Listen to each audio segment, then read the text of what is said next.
Hello and welcome to Super Great Kids Stories, wise tales from storytellers around the world, which will make you laugh and sometimes cry. Recommended for ages 5 to 105. I'm Kim and I love stories. Hello, Super Great Kids, and how are you? Is it happy holidays for you?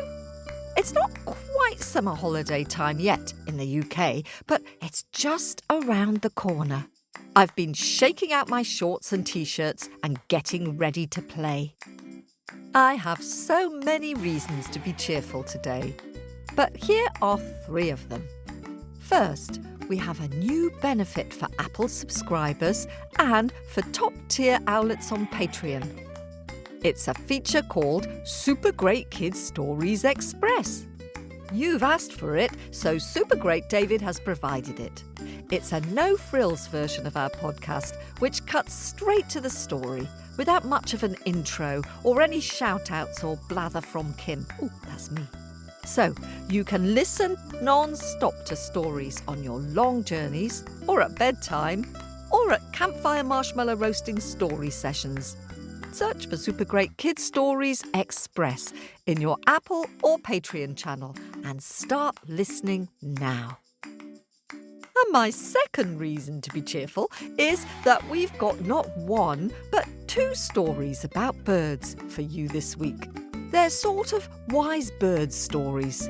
Story Owl has been begging me to go full feather and share both these stories with you. So just this once, I've given in, and now she's like the cat who licked the cream. What's the owl equivalent of that? The owl who ate the mouse? Ew. Anyway, Story Owl is one happy bird. And my third reason to be cheerful today is that our first wise bird tale is told by none other than Tuup. It's a tale which is told in Africa and also in the US. It's a Native American story. It's all about a bird who wasn't really sure who he was or what he was capable of. I think lots of us are a bit like that. We just can't see what we're good at. Just before we hear from Toopy Toop Toop, I have a quick question for you. Yes? Can you think of 3 reasons to be cheerful today? Or maybe even more? While we have a quick word with the grown-ups. Ready? Off you go. Hello, Super Great Kim. Hello, Super Great David. Kim, I have a question. I love questions. Fire away. What is the best kind of story? Well, I think the best kind of story is an old story which has been told for many years and passed on from person to person. Ooh, that's a good answer. I thought you were going to say something specific like only Baba Yaga stories or Nancy stories or stories that have to have 2-headed giants in them. No, just a story which has been loved and passed along and told by lots of people. Right, okay. So if we really want more people to hear stories, seems like we're going to need help from our lovely listeners. Yes, we know these stories because people have been sharing them with each other for donkey's years. I tell you, you tell someone else, they tell someone else, and soon everyone knows the story. You know what, Kim? I think maybe it's such a good idea that we could possibly put it into song. If you tell a friend and I tell a friend, we'll all have a super great time. And if they share one and they pass that along, a whole lot of us, a whole lot of us, a whole lot of us will have a super great time.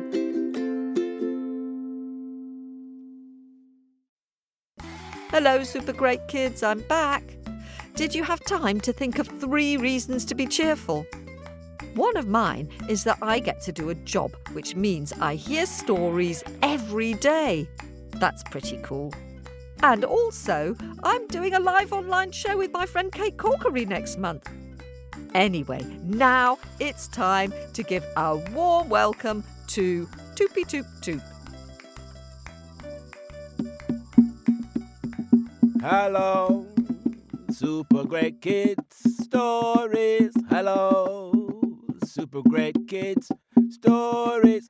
I have a story for all of you. Once upon a time, there was a man who had a farm. His farm, he had cows and sheep and pigs and horses and chickens. Of course, chickens. One day, the man, when he was out in the woods, he found an egg there upon the ground, amongst the undergrowth of weeds and brambles. There was an egg out of its nest. "Ah," said the man, "I will not walk past and leave that there for some animal to come and have a meal. No, I'll take it home, I'll keep it warm and see what hatches." Which is what he did. Picking up that egg very gently, he kept it there very safe within his hand until he reached his farm. Then he put that egg amongst the chickens so that they could sit upon it and keep it warm. The egg was larger than the chicken eggs, but, chickens are chickens and they take care of eggs. And one mother chicken came and sat upon that egg and kept it very warm, and before you know it, there was a crick, there was a crack, there was a crack, there was a crick, and out from that egg there came, well, something that wasn't a chicken, really. It had large eyes, it had a hooked beak, and it looked very gangly, looked very strange. Yes, very strange. Wasn't fluffy like all the other chicks, no. But eventually, feathers grew. And eventually, the bird grew. And as time passed, the man, he took care of that bird, and that bird was taken care of by all the other chickens and the hens and the roosters. And that bird grew, and that bird grew, and that bird grew until it grew to be of a good, full size, playing amongst his friends the chickens. Cluck, cluck, cluck, cluck, cluck, cluck, cluck, cluck, cluck, cluck, cluck, cluck. Ah! The man was very happy. He looked after that bird, and all was well.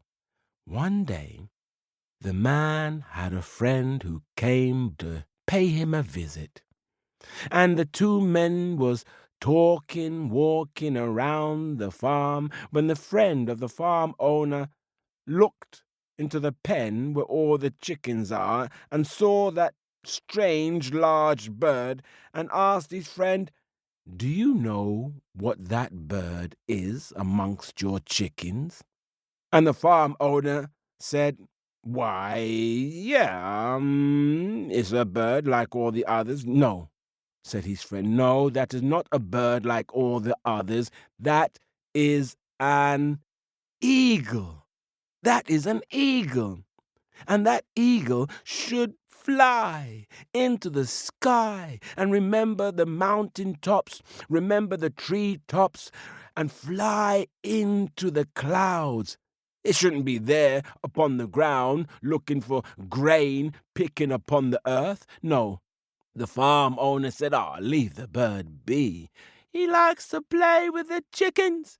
Leave the bird." But the farm owner's friend said, "No, this eagle must remember to catch the wind beneath its wings and fly into the sky." So he picked up that eagle, and he looked that eagle straight into the eyes, and he spoke to that eagle, saying, "Eagle, you must remember, you are an eagle. You can fly above the mountain peaks, way up into the sky above the clouds. Fly, remember." And he threw that bird up into the air, and that bird, it stretched its wings, then it fluttered back down to the ground. And the farm owner laughed. "Didn't I tell you? Leave the bird alone. He likes to play with his friends, the chickens." But the farmer's friend said, "No, my dear friend, that is an eagle, And the eagle must remember it is a bird of flight. It soars above the mountain peaks way into the sky. Bring me a ladder, and if I may, I will climb to your rooftop, and you will see that this bird will fly. The farm owner obliged his friend and brought a ladder and put it against his house, and before you know it, his friend climbed the ladder and now was there on top of the roof of the farmhouse. Once again, he held the eagle in his hands, and he looked at the eagle and said, "Eagle, you are an eagle. You must remember that you can fly above the mountain peaks, above the trees, and way up into the clouds. Remember, you are an eagle." And with that, he threw the eagle up into the air. The eagle stretched its wings, looked down upon the farm, and fluttered back down towards the ground again. And the farm owner laughed at his friend. "I told you, my dear friend, leave the bird be.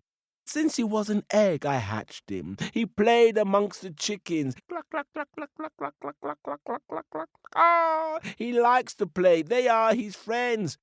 The friend of the farmer said, "Listen, if I can take this eagle with me as I make my journey up into the mountains, I will set it loose, and you will see that that eagle will remember it is an eagle." The farm owner said, "My friend, if you must do what you will, but take care of my bird, I tell you this, please." "Ah," said the friend, "all is well, do not worry. If it does not fly, I shall return with your eagle, and if it flies, then maybe you will see it one day, soaring high in the sky.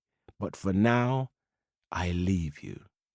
And with that, the friend of the farm owner took that bird and left the farm, making his way out and up into the mountains. And the mountains, as he climbed higher and higher, got a bit colder and brisk. The wind blew.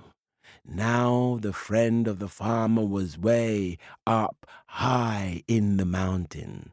The friend of the farmer looked into the eyes of the bird, the eagle, and said, "You are an eagle. You must remember you are an eagle. Although you may love to play with your friends, the chickens, this is your domain. Remember the mountain peaks. Remember the trees below. Remember the clouds above. You are an eagle."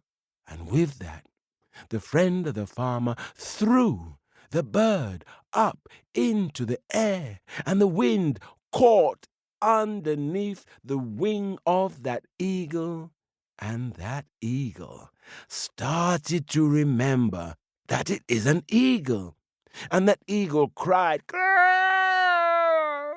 caw," as the eagle looked down upon those mountain peaks. And that eagle started to feel the rush of the wind beneath its wings as it started to ride the thermal heat that rises up from the mountain peaks into the sky. And that eagle made a spiral, turning around and around until it rose up above the clouds with outstretched wings, and it started to glide.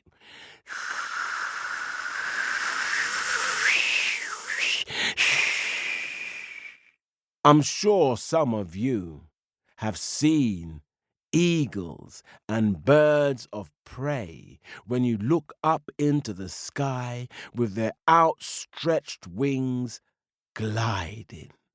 Well, this eagle, it looked down.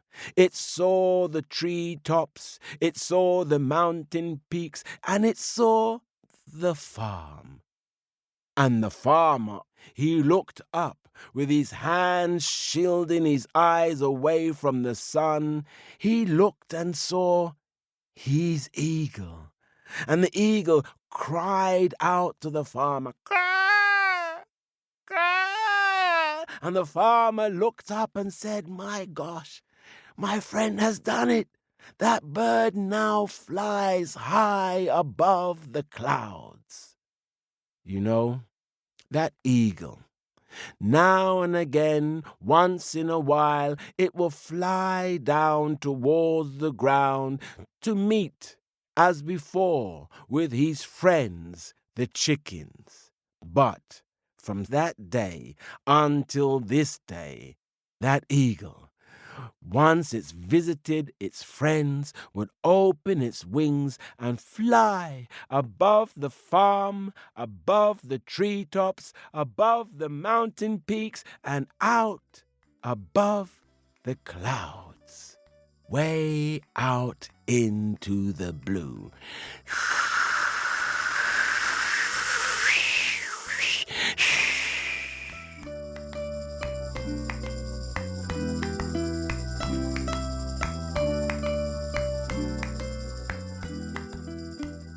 Oh, thank you so much, Tuup, for that story.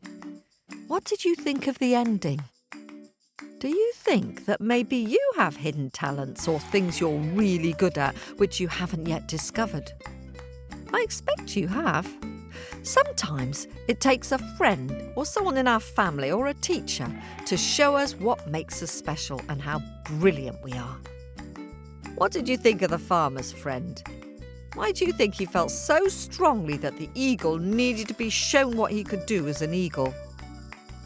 Thank goodness he spotted that the chicken was an eagle, or that poor eagle might still be scrabbling around in the dirt with the chickens. That story reminds me a little bit of The Ugly Duckling. Do you know that one? About a swan who thought he was a duck. Another cracker.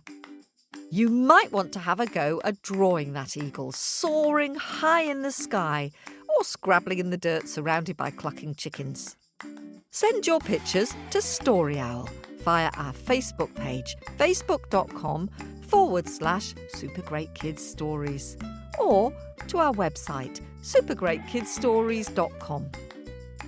Now, it's time to say hello to some fluffy owlets, or possibly eaglets, who've recently swooped into our nest. Let's start in New Zealand and say hello to owlets Finn, who is 7, and his sister Clover, who is 3. They particularly enjoy listening at bedtime. Finn's favourite story is Baba Yaga and Masha the Clever, and he's drawn a lovely picture of the story with the witch's hut on chicken legs, which you can see on our Facebook page, facebook.com/supergreatkidsstories.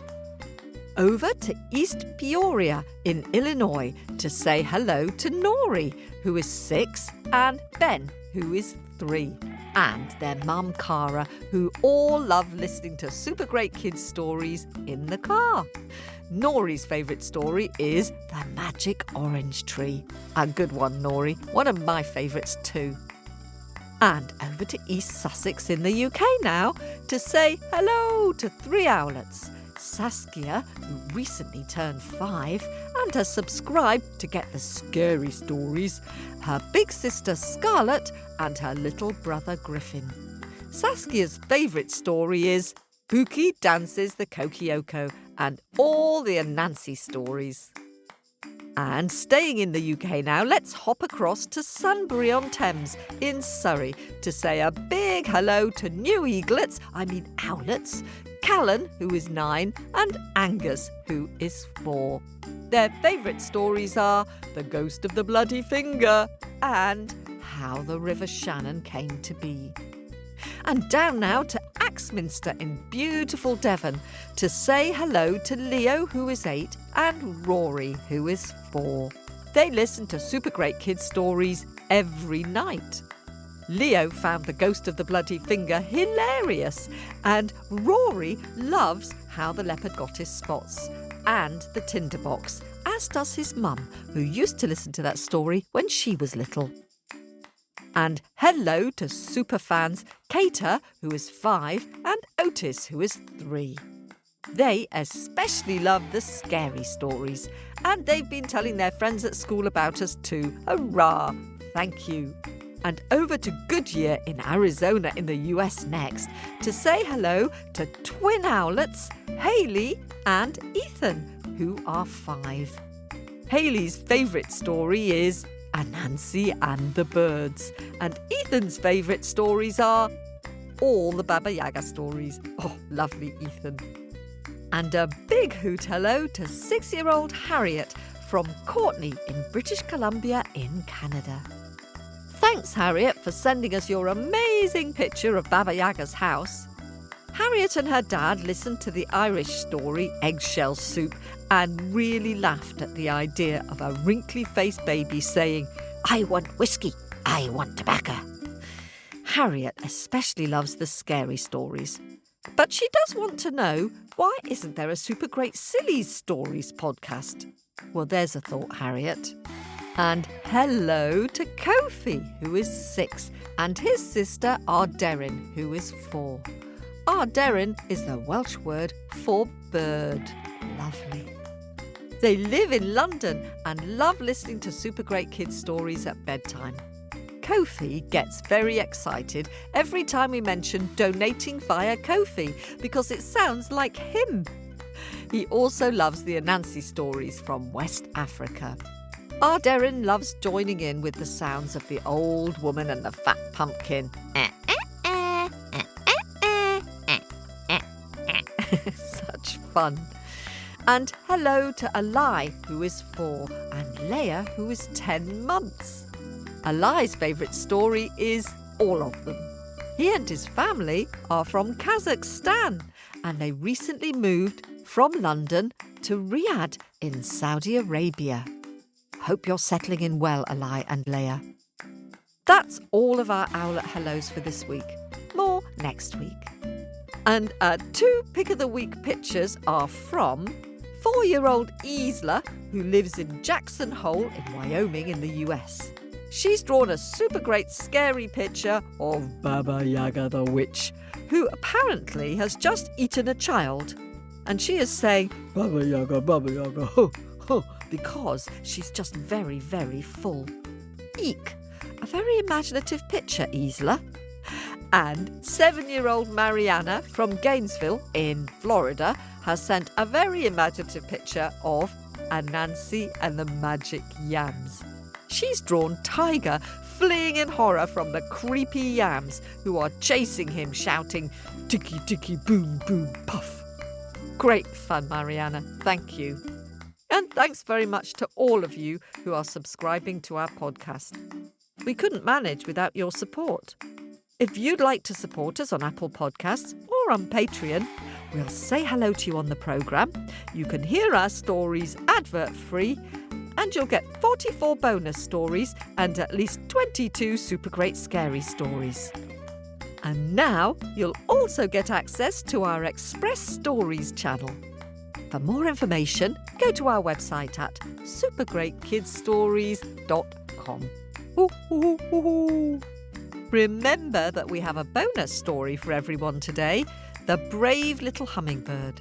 So remember to go to the next story and let Juliana Marine take you to the rainforest in Paraguay. And a reminder that Kate Corkery and I will be performing a live online show for you on July the 20th at 5:30 p.m. British Summer Time, which is 9:30 a.m. Pacific Summer Time and 12:30 p.m. Eastern Standard Time. We'll be there afterwards for half an hour to answer questions. Tickets are available via the website for £10 or roughly $12 and all the family can watch on one device. This podcast was produced at Wardour Studios in fabulous Fitzrovia in London.